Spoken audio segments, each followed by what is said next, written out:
Jangan mengharapkan segalanya terjadi sesuai yang engkau inginkan, namun terimalah segala yang terjadi. Maka hidupmu akan tenang. Ini rumusnya sederhana. Kita akan sering menginginkan banyak hal dalam hidup ini.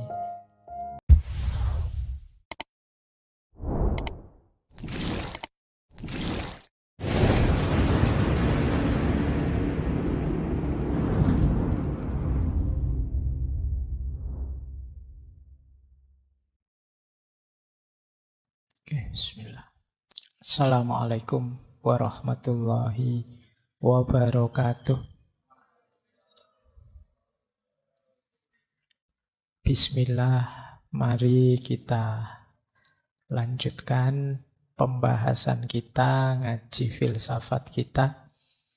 Malam hari ini kita masih dalam suasana patah hati.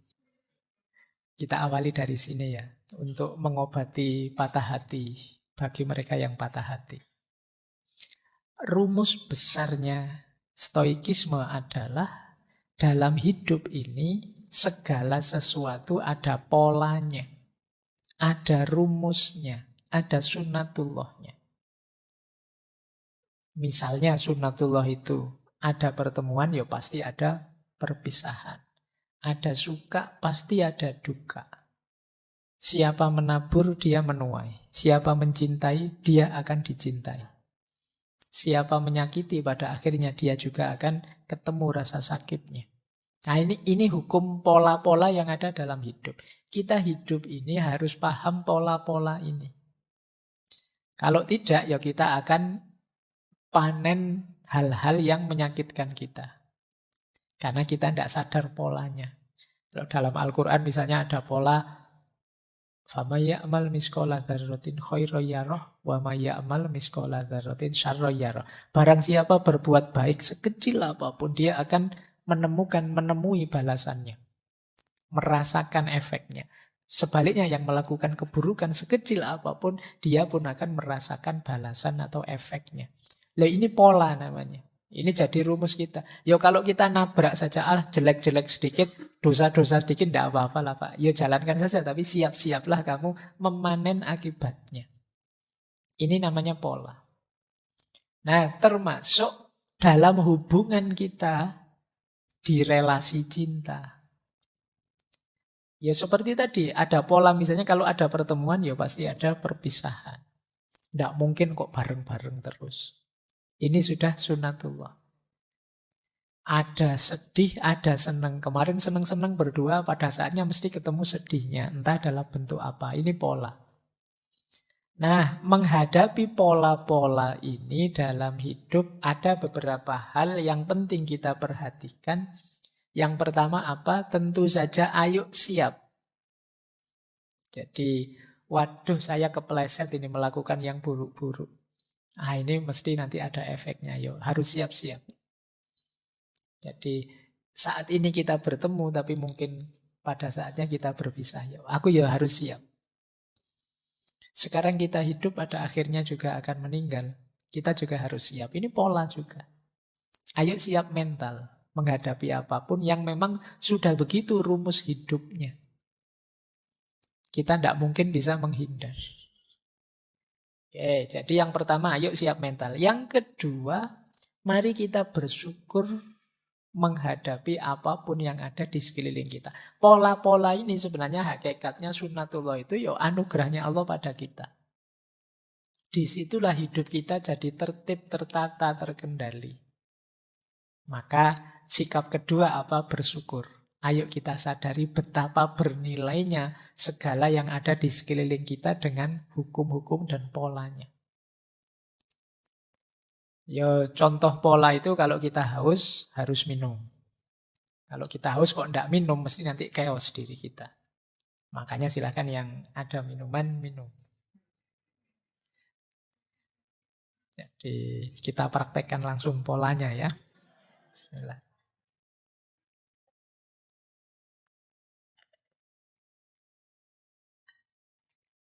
Baik, nah kita syukuri yang ada di sekeliling kita. Alhamdulillah. Yang ketiga, apa yang harus kita lakukan? Mari kita jadikan yang kita syukuri di sekeliling kita tadi dengan sunatullahnya, kita jadikan kendaraan. Kita jadikan dasar untuk melakukan kebajikan. Itu bagian dari modal yang diberikan oleh Allah. Di apapun pola hidup ini mari kita pahami, kemudian kita kendarai sebagai dasar melakukan kebaikan. Kemudian ayo membangun kenangan, kebaikan sebanyak mungkin. Karena kita manusia itu edisi terbatas dan kita juga terbatas. Mumpung masih ada waktu, ada kesempatan, apalagi yang harus kita lakukan selain memperbanyak kenangan kebaikan sebanyak mungkin. Nah, ini di beberapa filosof dijelaskan ini bagian dari kita membangun monumen keabadian diri kita sendiri. Jadi kalau kita ingin hidup abadi dalam tanda petik, ayo memperbanyak momen dan kenangan kebaikan. Momen kebaikan itu kan akan diingat terus. Sehingga kita jadi abadi dalam tanda petik. Meskipun mungkin nanti pada saatnya kita tidak ada, orang masih mengenang kita. Kenapa? Kebaikan kita banyak. Seandainya bukan orang sana-sana, hanya anak cucu kita saja, ya sudah lumayan. Kita kan tetap dikenang. Berarti kita tetap hidup di pikiran mereka. Ingat-ingatlah sini, mbahmu dulu itu rajin sekali sholat tahajud. Nah, itu monumen kenangan kebaikannya hidup. Nah, jangan yang buruk. Kalau yang buruk ya kenangannya bukan kenangan yang baik. Bisa blunder kamu nanti. Wah, si mbahmu dulu jam segini mesti ngopi di kafe, ndak pulang-pulang sampai jam itu. Diceritakan ndak enak. Nah, ayo bikin monumen kebaikan sebanyak mungkin biar nanti dia jadi memori di kepala anak cucu kita minimal. Ya syukur-syukur lebih luas jangkauannya. Mungkin yang jadi guru di murid-muridnya, yang nanti jadi kiai pada santri-santrinya. Ada banyak momen kebaikan yang itu nanti jadi sejarah mengabadikan diri kita. Meskipun kita nanti jadi tidak ada, setiap orang juga ada limitnya usianya, tapi kita masih tetap hidup di hati mereka, di pikiran mereka. Nah, apalagi yang harus kita lakukan? Mumpung masih ada kesempatan juga, ayo meningkatkan kualitas diri. Biar apa? Kita bisa memberi yang lebih baik pada orang-orang yang kita cintai. Kebiasaan kita, kemampuan kita, kompetensi kita, ayo ditingkatkan terus. Kalau kita jadi orang yang lebih berkualitas, kita kan bisa memberi hal yang lebih berkualitas juga pada orang-orang sekeliling kita yang kita cintai. Kalau kemampuan kita bertambah, kemanfaatan kita juga akan bertambah. Mumpung masih ada waktu menghadapi pola-pola hidup ini tadi, ayo kita manfaatkan untuk meningkatkan kualitas diri kita. Kemudian pada akhirnya, itu tadi ada banyak rumus menyikapi sunnatullah, menyikapi pola hidup. Semua yang kita lakukan tadi pada akhirnya akan membuat diri kita jadi lebih baik. Jadi meskipun nanti jatuhnya kita ditinggal sehingga kita patah hati, tapi kalau kita menerapkan rumus ini, pada akhirnya jatuhnya juga jadi lebih baik. Kita sudah meningkatkan kualitas diri kita setinggi mungkin. Ingin memberikan yang terbaik untuk yang kita cintai. Lah kok yang kita cintai ninggal kita? Tidak masalah, sekarang saya jadi orang yang lebih berkualitas. Meskipun rugi dia ninggal saya karena kemanfaatanku nanti dimanfaatkan oleh orang lain. Nah, itu kamu jadi tambah bisa tegak. Baik, jadi ini cara menyikapi pola-pola. Nah, sekarang cara menyikapi patah hati. Ini agak panjang kalau ini ya. Kita bahas satu-satu. Tipsnya dari kelompok Stoik. Yang pertama, masih seperti pola tadi ya. Ayo kita sadari kenyataan hidup. Dalam hidup ini, kata Marcus Aurelius, ada yang hadir, ada yang keluar dari keberadaan. Beberapa dari apa yang pernah ada sekarang sudah hilang. perubahan dan perubahan terus-menerus mengubah dunia. Seperti perkembangan waktu yang tak henti-hentinya mengubah keabadian. Jadi ini ayo kita sadari hidup ini memang berubah. Ada yang datang, ada yang pergi. Yang sudah datang besok bisa berubah, yang kemudian berubah besok bisa pergi dan lain sebagainya. Itulah hidup. Kan banyak momen ketika orang terus putus cinta, patah hati itu mengungkit-ungkit, dulu kamu lihat apa, sekarang lihat apa. Kamu kok berubah, tidak seperti dulu. Nah, jawabannya apa? Loh, hidup memang berubah. Tidak ada yang tidak berubah. Selalu ada perubahan. Jadi longgarkanlah hatimu kok tiba-tiba menerima pasanganmu berubah. Ya memang di antara pola hidup tadi ada perubahan. Kok dilalah ya perubahannya ke arah yang pahit bagi kamu. Ya itu nasibmu sudah. Jadi, tapi dari aspek perubahan yang pasti terjadi ya kamu harus akui. Hidup ini mesti berubah. Nah, jadi ini untuk meringankan hatimu. Oh iya ya memang, kenapa kok sekarang perasaannya berubah padaku? Ya memang hidup ini hakikatnya perubahan. Jadi, bukan sesuatu yang aneh. Tidak usah kamu pertanyakan. Ya kemungkinan perubahannya ke arah yang tidak bisa kamu kontrol. Sehingga kamu sekarang kecewa. Ini rumus pertama. Kalau teman-teman merasa kaget dengan momen kok tiba-tiba dulu kita bersama, sekarang kita berpisah. Memang hidup ini penuh dengan perubahan. Yang namanya pertemuan pasti ada perpisahan. Sayangnya kebersamaan kita pisahnya cepat. Kan cuma itu saja. Yang lain durasinya panjang. Kalau kita durasinya pendek, akhirnya putus. Sederhananya kan begitu. Jadi kamu lebih longgar hatimu. Tidak harus terlalu membebani perasaanmu. Yang kedua, masih dalam konteks sadari kenyataan hidup. Kalau ini dari Epictetus. Ini menarik ya, filosof Stoik itu. Marcus Aurelius itu kaisar. Kalau Epictetus ini Buddha. Jadi pengikutnya aliran ini dari kaisar sampai Buddha.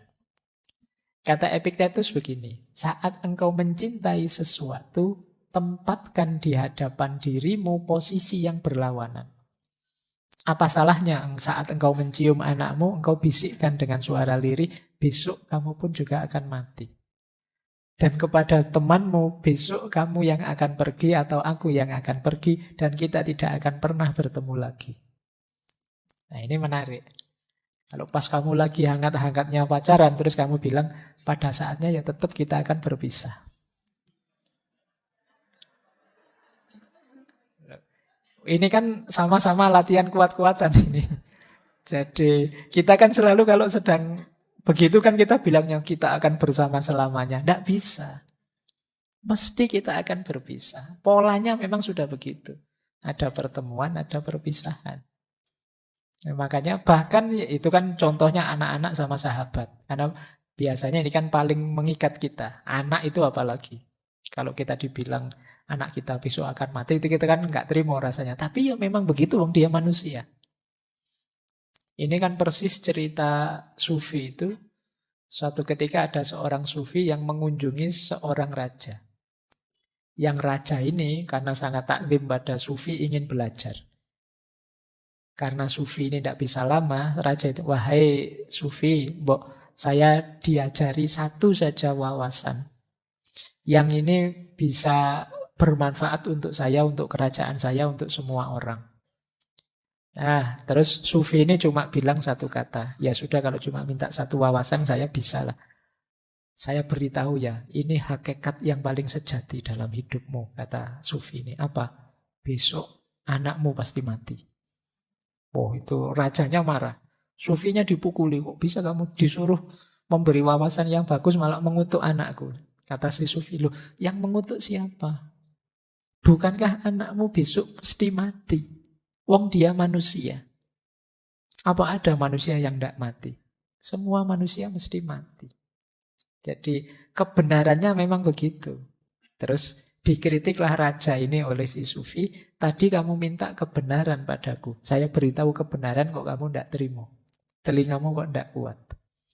Padahal memang kebenarannya memang begitu. Nah ini cerita ini sebenarnya untuk mengingatkan kita, kadang-kadang kebenaran itu memang pahit. Tapi kenyataannya memang begitu. Makanya tadi saran pertama, ayo siap. Ayo disadari kenyataan hidup ini. Jangan kaget, bahkan dengan orang yang paling kamu cintai pun, ya mesti salah satu akan saling meninggalkan. Ya paling tidak kan nanti salah satu meninggal. Mesti yang satu meninggal terus yang lain sendirian, mesti begitu. Kalau meninggal bareng malah tidak enak. Meninggal bareng itu kalau tidak kecelakaan ya tragedi apa. Mending gantian saja. Jadi momennya mesti pahit itu kalau bersama-sama. Dan saling meninggalkan. Baik, itu kenyataan hidup. Makanya yang kedua ini kalau di Epictetus ya tidak ada salahnya loh kalau kamu sambil misalnya memeluk anakmu atau salaman dengan sahabatmu. Sambil kamu sadari, anakku ini ya manusia, besok pada akhirnya ya meninggal mati. Sahabatku ini akrab sih, tapi pada saatnya ya kita berpisah. Entah aku berangkat duluan atau dia berangkat duluan. Nah ini latihan menguatkan batin kita. Ini versinya orang Stoik. Jadi kalau kalian sudah punya kekasih, ya sambil berdua disadari. Mungkin kalau ada momen berdua, yuk kita sadari bersama bahwa pada saatnya kita akan berpisah. Tidak boleh protes, memang sunnatullahnya begitu. Yang kedua itu. Yang ketiga, ini masih dari Epictetus. Ini untuk menguatkan kita. Kata Epictetus begini, apa yang engkau cintai bukanlah milikmu. Itu diberikan kepadamu saat ini. Bukannya tidak akan diambil lagi, juga tidak diberikan padamu untuk selama-lamanya. Seperti buah ara. Buah ara itu seperti buah delima. Kalau dalam bahasa Arab namanya buah tin. Rasanya manis. Yang diberikan kepadamu atau seikat buah anggur pada musim tertentu dalam setahun. Jika engkau menginginkan buah ini di musim dingin, engkau bodoh. Jika engkau menginginkan putra atau temanmu, ketika dia tidak lagi diizinkan untukmu, tidak lagi jadi jatahmu, engkau harus tahu bahwa engkau seperti orang menginginkan buah ara di musim dingin. Jadi rasa cinta, orang yang kita cintai, peristiwa mencintai, semuanya hakikatnya adalah pemberian, anugerah, dan ada durasinya. Jadi ada waktunya. Kalau memang belum waktunya, ya tidak akan muncul. Kalau sudah habis durasinya, ya tidak akan mampu kita mempertahankannya. Jadi baik rasa cinta maupun yang dicintai, maupun peristiwa mencintai itu sendiri, segalanya ada waktunya. Kalau di luar waktunya kok kita inginkan, ya tidak akan nyampe. Ya Allah, dekatkanlah jodohku. Kalau memang sudah dekat waktunya ketemu, ya akan ketemu. Kan begitu logikanya. Kalau belum waktunya ketemu, ya tidak akan ketemu. Jangan-jangan jodohmu belum lahir misalnya. Kamu minta-minta, kamu berdoa, ya tidak ketemu-ketemu. Kok lama sekali tidak ketemu, ya Allah, ya jodohmu belum lahir. Jadi cintamu bukan milikmu. Cinta itu sendiri kan juga pemberian. Termasuk yang sulit kita kontrol, bukan bagian dari kontrol kita, itu cinta. Kita kan tidak bisa merancang, saya harus mencintai dia sajalah, tidak usah mencintai itu, kita tidak bisa. Rasa cinta itu muncul tiba-tiba. Kadang-kadang tidak kita prediksi. Loh, saya itu bareng sama dia sejak semester 1 sampai semester 7. Ketika nggarap skripsi baru ada rasa pada dia. Kok tidak kemarin-kemarin? Ya karena itu anugerah dari Allah. Jadi tidak bisa kita rencanakan, saya pengennya jatuh cinta dengan yang dekat-dekat rumah sajalah biar tidak high cost misalnya. Kan tidak bisa. Gitu loh. Ya jatuhnya pada dia, anugerahnya Allah, hubungannya dengan dia, dengan durasi waktu tertentu pada waktu tertentu. Maka kata Epictetus, ya segalanya ada waktunya. Kok ternyata kita ditakdir berpisah, mungkin memang waktunya sudah habis. Durasinya sudah selesai. Nah, ini untuk menguatkan kita ya. Jadi kalau kamu nanti patah hati, ya Jangan-jangan ini durasinya memang sudah selesai. Jadi biar nggak terlalu sedih lagi. Apa-apa itu ada siklus, ada polanya. Makanya sindirannya Epictetus, kalau kita menginginkan buah ara di musim dingin, yo sampai stres pun tidak akan ketemu. Kenapa? Bukan waktunya. Ini nasihat kedua. Nasihat ketiga tadi ya. Yang kedua, kita sadar kenyataan hidup. Yang ketiga ini, kita sadari cinta kita hakikatnya bukan milik kita. Jadi, kalau ada yang tanya, Pak, cinta dan ingin memiliki itu apa setara? Ya enggak, karena bahkan cinta itu sendiri ternyata di luar kontrol kita. Makanya kalau dalam dunia tasawuf, mahabbah itu bagian dari ahwal. Ahwal itu anugerahnya Allah. Rasa cinta pada Allah itu ya hakikatnya anugerahnya Allah sendiri. Batin kita itu tidak bisa. Orang itu dipaksa mukul bisa, dipaksa mencintai tidak bisa. Mbok kamu cinta padaku dong. Ini kalau memang tidak cinta ya tidak cinta. Karena rasa itu muncul ya bagian dari anugerahnya Tuhan. Makanya ada kalimat cinta itu anugerah.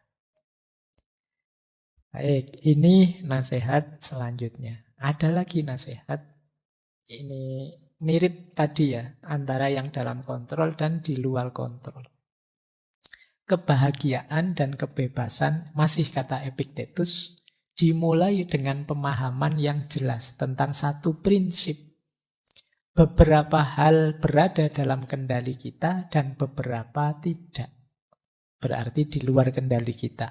Hanya setelah kita pahami aturan mendasar ini dan belajar membedakan antara apa yang kita bisa dan tidak bisa kita kendalikan, ketenangan batin dan keefektifan hidup menjadi mungkin.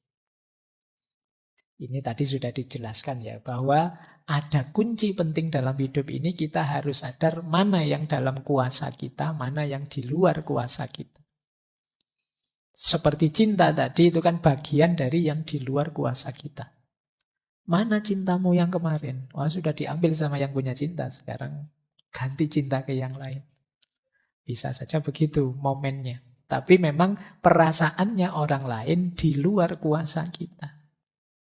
Kalau kita menyedihi itu atau menggalaui itu, ada enggak ya bahasa Indonesia menggalaui itu? Berarti kita ya akan kesulitan keluar dari rasa sedih. Karena ini, karena apa? Tidak ada jalan keluarnya, karena di luar kuasa kita. Apalagi urusan perasaan. Seperti saya jelaskan tadi, ya kalau urusan perasaan tidak bisa dipaksa. Kalau kita merasa sedih itu kan orang bilang, mbok jangan sedih. Lah ini sudah sedih. Kok tidak boleh sedih? Wong ini rasa. Mbok jangan tersinggung, gitu aja tersinggung. Lah saya sudah tersinggung ini. Jadi sulit rasa itu diatur seperti kita ngatur yang dalam kontrol kita. Jadi ini kunci hidup bahagia. Kita harus tahu mana yang ada dalam kontrol kita, mana yang di luar kontrol kita.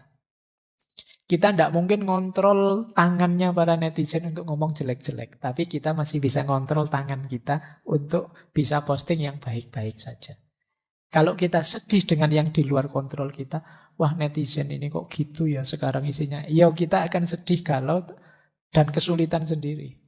Karena di luar kontrol kita, ya sudah itu di luar kontrol saya. Yang bisa saya kontrol apa? Tanganku sendiri.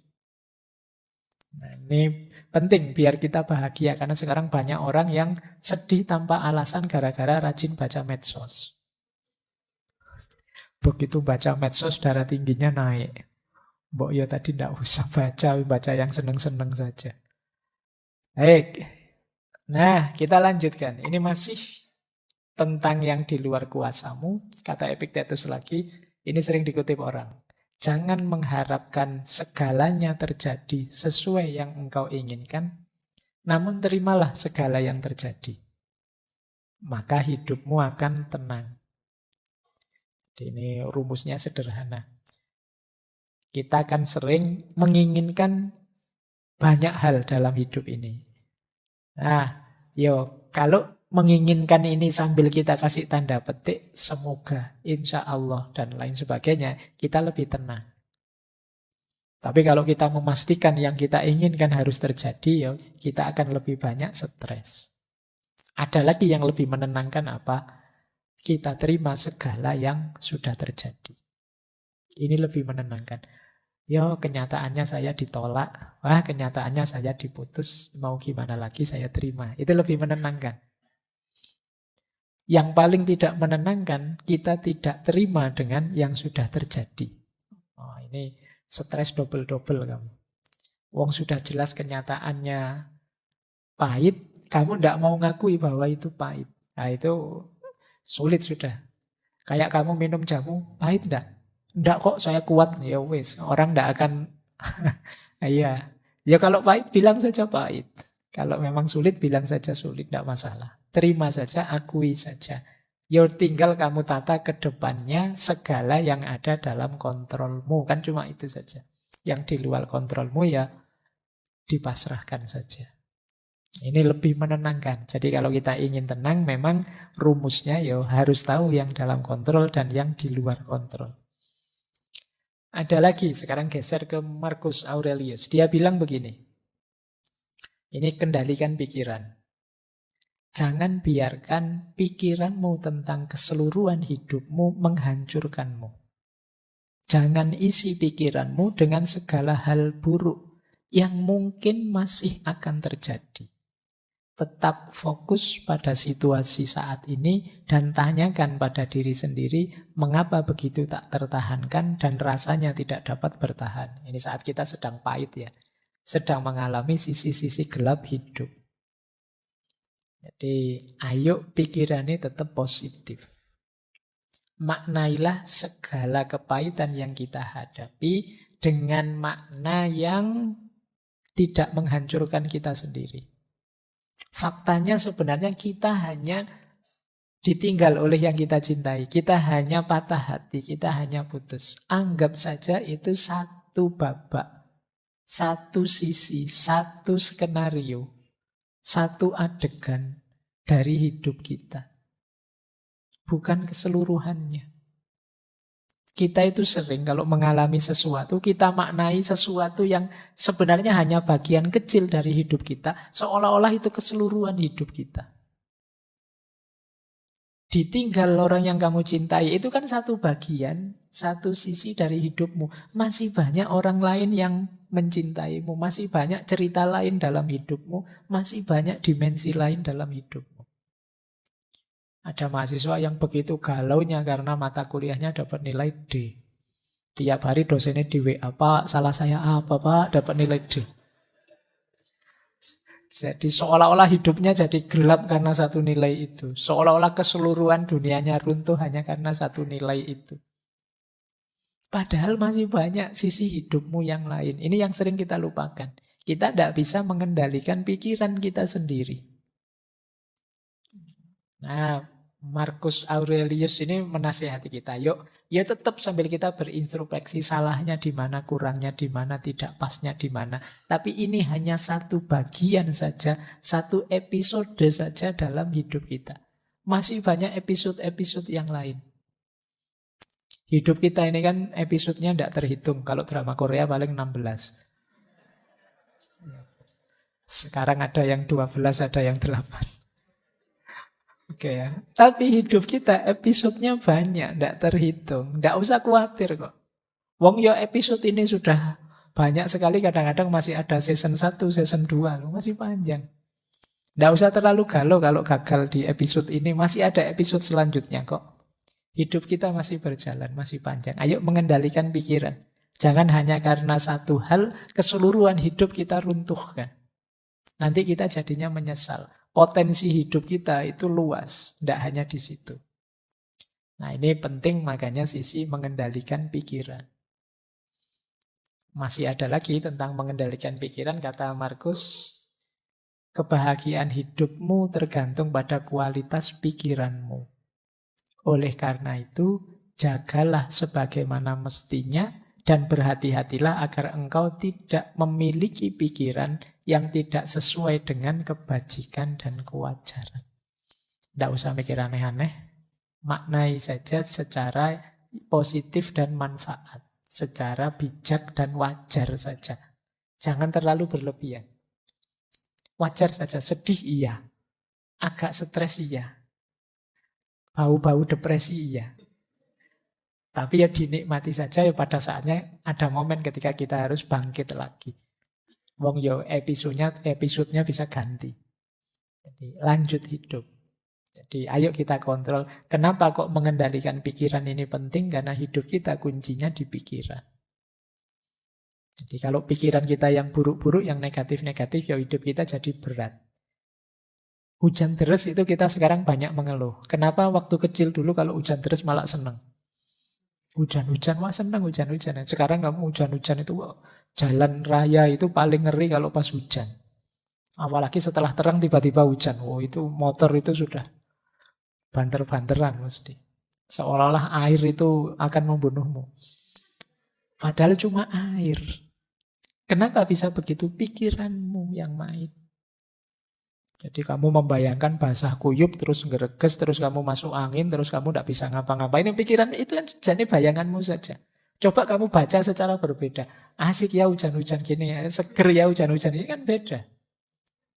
Kamu di lampu merah, di bel orang dari belakang. Itu kan kamu terus misuh-misuh. Orang kok tidak telaten, orang kok. Karena kamu membaca bel din itu, bel yang memburu-buru kamu. Padahal kalau kamu baca secara berbeda kan mungkin kamu tidak jadi marah. Ketika orang ngebel di belakangmu, coba kamu baca. Wah, orang di belakang itu sayang sekali padaku ya. Dia mengingatkanku untuk waspada kalau memang lampunya nyala suruh jalan. Oh, kamu noleh bisa terima kasih pada dia. Jadi terima kasih loh ya saya dibel diingatkan untuk waspada. Ya karena kamu membacanya negatif, kamu nganggap dia, wah, menyusu-nyusu kamu kan kamu terus nganggep orang kok ndak sabaran masih merah kok masih ngebel-ngebel. Cara membacamu mungkin salah. Nah, ini pentingnya pikiran. Jadi pemaknaan yang ada di pikiranmu itu menentukan sikapmu terhadap hidupmu. Ya setelah pikiran terkendali, kendalikan dirimu. Apapun yang harus dilakukan, apapun yang dilakukan dan dikatakan orang, aku tetap harus menjadi zamrud dan mempertahankan warnaku. Kata Markus. Sepahit apapun hidup, sejatuh apapun aku tetap harus jadi orang baik. Ini maksudnya. Jadi ayo mengendalikan diri. Jangan karena alasan kecewa, alasan menyesal, alasan patah hati, terus kita mengubah corak kita. Yang semula orang sabar jadi orang ngamuan. Yang semula orang baik sekarang jadi orang yang cuek dan seterusnya. Berarti kita berubah warna. Berarti kita terpengaruh. Kalau bisa ya kita tetap menjadi zamrud dan mempertahankan warna kita. Ini mengendalikan diri kita. Nah, terus Marcus Aurelius kemudian menasehati kita. Rintangan dalam hidup itu hakikatnya adalah jalan. Meskipun benar bahwa seseorang dapat menghalangi tindakan kita, mereka tidak dapat menghalangi niat dan sikap kita yang memiliki kekuatan untuk berubah dan dapat beradaptasi. Karena pikiran menyesuaikan dan mengubah hambatan apapun menjadi sarana untuk mencapainya.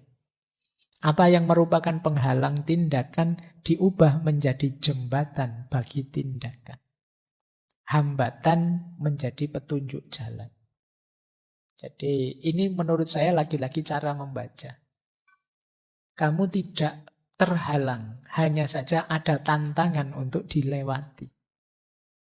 Jadi halangan itu jangan kamu baca sebagai rintangan, baca saja sebagai tantangan yang harus kamu taklukkan. Pak, saya cinta dia, Pak. Tapi orang tuanya kok tidak setuju, Pak. Ya, alhamdulillah orang tuanya masih sadar. Enggak, maksudnya ke sini. Kalau Markus itu maksudnya, kalau ada halangan seperti itu, yaitu tantanganmu. Untuk ditaklukkan, bukan halanganmu. Kalau halangan itu kan harga mati. Cintaku terhalang, selesai. Tapi kalau cintaku mendapat tantangan, harus ditaklukkan. Yo gimana caranya orang tuanya terus jadi suka padamu dan setuju. Jadi rintangan hakikatnya adalah jalan. Bacalah rintangan itu sebagai jembatan untuk kamu lewati. Jembatan itu kan untuk dilewati, tidak untuk kamu tinggal di situ. Lampaui itu, taklukkan itu. Jadi ada kesulitan apapun, lampaui. Patah hati pun sejenis rintangan yang harus kamu baca sebagai jalan. Oh, mungkin ini jalan kesuksesanku. Nah, harus aku taklukkan. Aku tunjukkan bahwa aku bisa sukses meskipun tanpa kamu. Oh, ini jadi rintangan, jadi jalan. Kesulitan jadi pendorong untuk kita lebih tegak lagi. Ini nasihat dari Markus. Terus, hati-hati juga jangan memperparah keadaan. Betapa jauh lebih berbahaya konsekuensi dari kemarahan dan kesedihan daripada keadaan yang membangkitkannya dalam diri kita.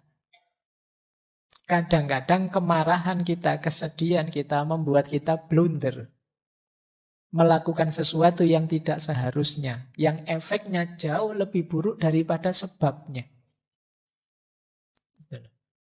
Sebabnya sih kamu misalnya diputus sama pasanganmu, terus kamu saking marahnya ngamuk-ngamuk. Kamar kos kamu acak-acak, motormu kamu banting-banting. Setelah itu kamu duduk sendirian, ternyata biayanya besar, patah hati. Salahmu sendiri, kamu yang memperparah keadaan. Gitu loh. Mbok tadi jangan lepas kontrol, kamu masih aman. Tapi karena kamu lepas kontrol, maka kata Markus berapa kadang-kadang lebih besar biayanya, konsekuensinya, kemarahan dan kesedihan dibandingkan sebabnya. Kadang-kadang cemburu tanpa alasan, padahal belum diputus itu kamu masih curiga saja. Tidak beneran, itu kamu sudah marah-marah, banting-banting piring, kamu sudah ngomong yang jelek-jelek. Ternyata salah paham. Lah itu kan sebabnya sepele, tapi yang kamu lakukan di luar kontrol malah memperparah keadaan. Semula tidak ada apa-apa, jadi putus beneran. Nah ini yang sering kita. Maka hati-hati dengan diri yang tidak terkontrol. Memang kuncinya mengendalikan diri. Kalau ini agak keras dari Epictetus. Jangan cengeng. Jadi ini ada kalimat di bukunya itu. Kami menangis kepada Tuhan. Bagaimana kami bisa lolos dari penderitaan ini? Itu dimarahi sama Epictetus. Bodoh. Apa kamu tidak punya tangan? Apa Tuhan lupa memberimu sepasang? Maksudnya apa? Potensi, kualitas, kompetensi, fasilitas hidup kita masih lengkap. Wong tinggal mengubah sudut pandang. Wong tinggal menguatkan diri sebentar saja kok tidak kuat. Kok mengeluh pada Tuhan, gimana aku bisa keluar dari situasi ini. Kamu belum berkurang sedikit pun dirimu dibandingkan yang kemarin. Kamu masih utuh sebagai dirimu yang kemarin. Tidak ada yang berkurang. Kemarin kamu bisa apa, sekarang kamu masih bisa. Kemarin kamu mampu apa, sekarang kamu masih mampu. Kualitas dirimu tidak ada yang hilang. Maka kamu masih bisa kembali lagi seperti sebelumnya. Tidak usah terlalu banyak mengeluh.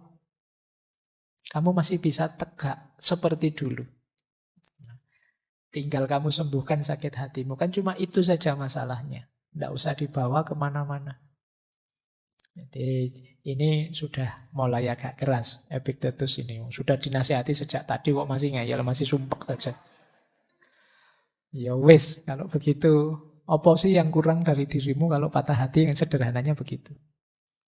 Apa dari kamu cerdas terus jadi tidak cerdas lagi? Apa dari kamu pinter jadi tidak pinter lagi? Apa dari kamu semula bisa nyetir mobil gara-gara patah hati tidak bisa nyetir mobil sekarang? Pak, apa tidak apa-apa begitu? Maka jangan cengeng lah. Kata Epictetus. Kamu itu kuat kalau mau, kamu hebat. Hanya saja ketika kamu cengeng, terlalu manja, ya kamu lama tidak bangkit-bangkit, tidak move on. Ayo bangkit. Bila perlu ini ditambahi oleh Markus, jangan malu minta bantuan. Tidak apa-apa. Kalau butuh teman ngobrol, teman curhat, di sekelilingmu banyak. Kamu tinggal milih. Kok diputus pasanganmu, tidak usah khawatir. Di sekelilingmu banyak. Yang bisa kamu sandari, temanmu, sahabatmu, atau kamu cari yang lain juga insya Allah ada. Asal kamu tidak menutup diri. Jangan malu bertanya. Kata Markus begini, jangan malu saat membutuhkan bantuan. Engkau memiliki kewajiban untuk dipenuhi seperti seorang prajurit di tembok pertempuran. Jadi bagaimana jika engkau terluka dan tidak bisa memanjat tanpa bantuan prajurit yang lain? Jadi manfaatkanlah teman sekelilingmu, orang-orang yang mencintaimu di sekelilingmu sebagai sandaran. Tidak masalah.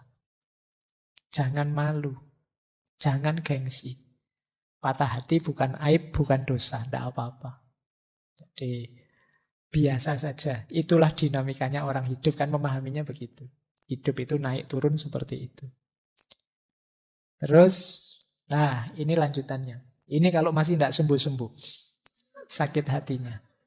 Kenapa kok sakit sekali? Nah itu terus disindir oleh Marcus Aurelius. Saat engkau tersiksa oleh sesuatu dari luar dirimu, rasa sakit itu sebenarnya bukan dari sesuatu itu sendiri, namun dari anggapanmu terhadapnya. Dan engkau memiliki kekuatan untuk mencabutnya kapanpun engkau mau. Tolaklah rasa sakit itu dan rasa sakit itu akan lenyap. Dimarahi sekarang sama Marcus Aurelius. Kok kamu mau bersakit-sakit lama? Sakit atau tidak sakit itu kan tergantung dirimu. Apalagi sakit hati, bukan sakit fisik. Itu kuncinya ada di kita kok. Ada teman yang secara sengaja ngomong nyelekit biar kita tersinggung. Itu tersinggung atau tidak itu kan bisa kita atur. Loh, kamu melecehkan aku ya? Adalah aku tidak tersinggung kok. Oh itu tambah mangkel itu yang melecehkan. Kenapa? Sakit dan tidak sakit ada dalam diri kita. Kita terima atau tidak. Kalau tidak kita terima ya sudah. Beres. Jadi kalau kamu bilang, wah kok rasanya sesakit ini? Ya sudah, kamu singkirkan rasa sakit itu. Kamu bergeraklah maju lagi, move on lagi. Jadi kalau ada yang mengeluh begitu, dalilnya pakai Marcus Aurelius ini. Sakit sekali tapi Pak rasanya ya tidak apa-apa. Atau mengeluhkan pasanganmu. Kenapa kok dia jahat sekali? Kok dia mengingkari janjinya? Kok dia setega itu dan seterusnya. Lagi-lagi dibantu Marcus untuk menjawabnya. Saat engkau sedang melawan orang yang tidak tahu malu, tanyakan pada dirimu hal ini. Apakah mungkin di dunia ini bersih dari tindakan tidak tahu malu? Ya tidak. Maka jangan mengharapkan sesuatu yang tidak mungkin. Selalu ada orang yang tidak punya malu di dunia dan orang ini adalah salah satunya. Nah, itu untuk menenteramkanmu ya. Jadi hal yang sama lakukanlah untuk orang yang jahat. Orang yang tidak dapat dipercaya atau orang yang rendah moralnya. Mengingat bahwa di seluruh dunia ini pasti ada beda-beda kelas moralnya manusia, akan lebih membuatmu toleran terhadap penghuninya.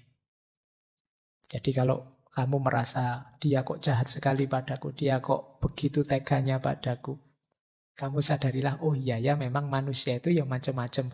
Memang ada yang tipe kayak dia itu. Itu akan lebih menenteramkanmu. Jadi tidak mungkin di dunia ini orangnya tulus, semua orangnya baik, semua selalu ada orang-orang tertentu yang jahat, yang buruk, yang tidak tahu malu, dan lain sebagainya. Ini lebih menenangkan kita. Jadi kadang-kadang kan kita protes, kok kamu bisa jahat padaku? Ya memang mungkin dia tipe yang begitu. Nah ini jawabannya kalau ada yang tanya, kenapa kok dia jahat sekali? Nah lanjutannya, lah terus dia sudah mengecewakanku, dia sudah menyusahkanku. Aku sekarang harus bagaimana setelah putus? Nah, ini sebenarnya pembahasan lebih menarik itu setelah putus terus harus bagaimana? Bukan bagaimana rasanya putus. Kalau menurut Markus begini, merasa sayang kepada orang lain, meskipun mereka melakukan banyak kesalahan, adalah sifat uniknya manusia.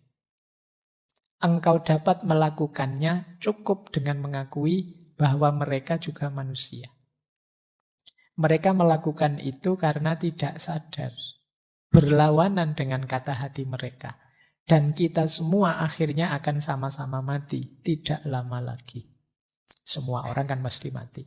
Dan di atas itu semua, mereka tidak benar-benar menyakitimu. Mereka tidak melenyapkan kemampuanmu untuk memilih. Sederhananya, ya kita tetap baik kepadanya. Kenapa? Karena kita manusia. Di antara keutamaan manusia itu memaafkan dan tetap menyayangi siapapun karena dia statusnya manusia. Jadi aku tetap menyayangimu meskipun sekarang tidak sebagai pasangan. Yuk, cara menyayanginya mesti beda. Kalau kemarin cara menyayanginya pakai neraktir, pakai apel, dan lain sebagainya, sekarang lebih irit. Jadi tidak perlu high cost, tapi tetap ada rasa menyayangi. Dan kalau kita kecewa dengan yang mereka lakukan, sebenarnya mereka itu tidak jahat-jahat amat. Anggap saja mereka itu mendidik kita untuk jadi lebih tangguh. Buktinya apa? Kita masih bisa tegak hari ini. Nah, jadi mereka tidak melenyapkan kemampuan kita untuk milih. Jadi maksudnya untuk menentukan hidup kita sendiri. Jadi kalau ada yang tanya terus aku bagaimana, ya tetaplah sebagai manusia kita tetap harus saling menghargai, saling menyayangi. Ya, kalau masih ngeyel saja, gimana saya melanjutkan hidup tanpa dia? Dimarahi sekarang oleh Markus, jangan biarkan masa depan mengganggumu. Engkau pasti akan menghadapinya jika perlu. Dengan senjata yang sama yang hari ini menjadi senjatamu melawan masa kini. Kalau sudah patah hati kan kadang-kadang gimana aku melanjutkan hidup tanpa dia, bisa, tidak usah khawatir. Kayak kamu dulu belum kuliah terus mau masuk kuliah kan kamu, bisa enggak ya Pak saya kuliah itu, saya itu. Ternyata dijalani ya bisa, bahkan sekarang ya enggak blek. Jadi ternyata bisa, kamu membayangkan mungkin yang baru menikah dulu mikirnya panjang gimana menikah itu, saya enggak bisa ini, enggak bisa itu. Dijalani ya ternyata ya bisa. Merantau keluar kota selama ini bareng orang tua terus. Sekarang kuliahnya di Jogja sendirian. Mungkin awalnya kamu mikir, bisa ndak ya aku hidup sendirian. Oh, buktinya sekarang bisa. Jadi bahkan kalau disuruh pulang kampung sekarang agak males-malesan. Khawatir ditanya lulusnya kapan. Nah, bisa kok. Kata Markus, dengan alat yang sama yang kamu miliki, dengan cara berpikir yang sama, dengan gaya hidup yang sama, kamu terbukti bisa menaklukkan apapun dalam hidupmu. Apalagi ini. Hanya sekedar ditinggal pasangan. Nah, jadi kata Markus, bisalah. Dengan senjata yang sama, yang selama ini engkau miliki. Masih ada, ini yang terakhir. Terus aku dapat apa? Dari semua yang selama ini aku alami berdua. Ada yang paling penting yang kamu dapat, yaitu pelajaran pendidikan diri. Kata Markus, jika ada sesuatu yang menghalangimu untuk mencapai tujuan tepat waktu, itu adalah kesempatan untuk melatih kesabaran. Jika seseorang menyakitimu, itu adalah kesempatan untuk berlatih memaafkan. Jika ada sesuatu yang sulit merintangimu, itu adalah kesempatan untuk menjadi lebih kuat. Jadi kesulitan apapun, bencana apapun, musibah apapun, kepedihan apapun, hakikatnya adalah medan latihan untuk meningkatkan kualitas diri kita. Apapun itu. Pinter-pinterlah mengambil hikmah, mengambil pelajaran dari apa yang kita alami dalam hidup, termasuk kepahitan-kepahitan hidup yang kita rasakan. Disinilah nanti kita tidak akan menyesali kepahitan-kepahitan hidup yang kita alami, karena ternyata dia jadi sekolahan kita. Jadi dia jadi lembaga pendidikan kita. Jadi lulusan patah hati itu hatinya kuat tangguh. Nah, kita dapat pelajaran berharga dari situ.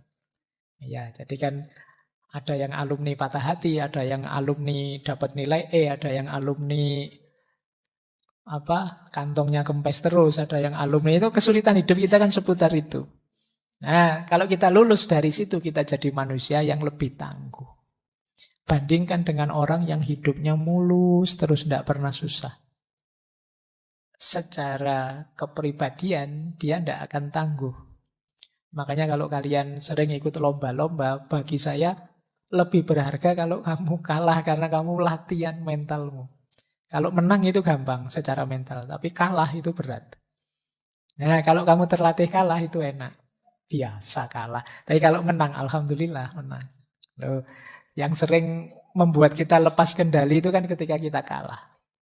Tapi kalau kita sudah tangguh di situ, apa sih kepahitan hidup yang harus saya alami? Yang paling pahit toh sudah saya alami. Kamu semakin tangguh. Kenapa? Karena kepahitanmu selama ini jadi mata pelajaran yang membuatmu keluar dari situ jadi lebih tangguh. Nah, ayo yang alami patah hati juga begitu.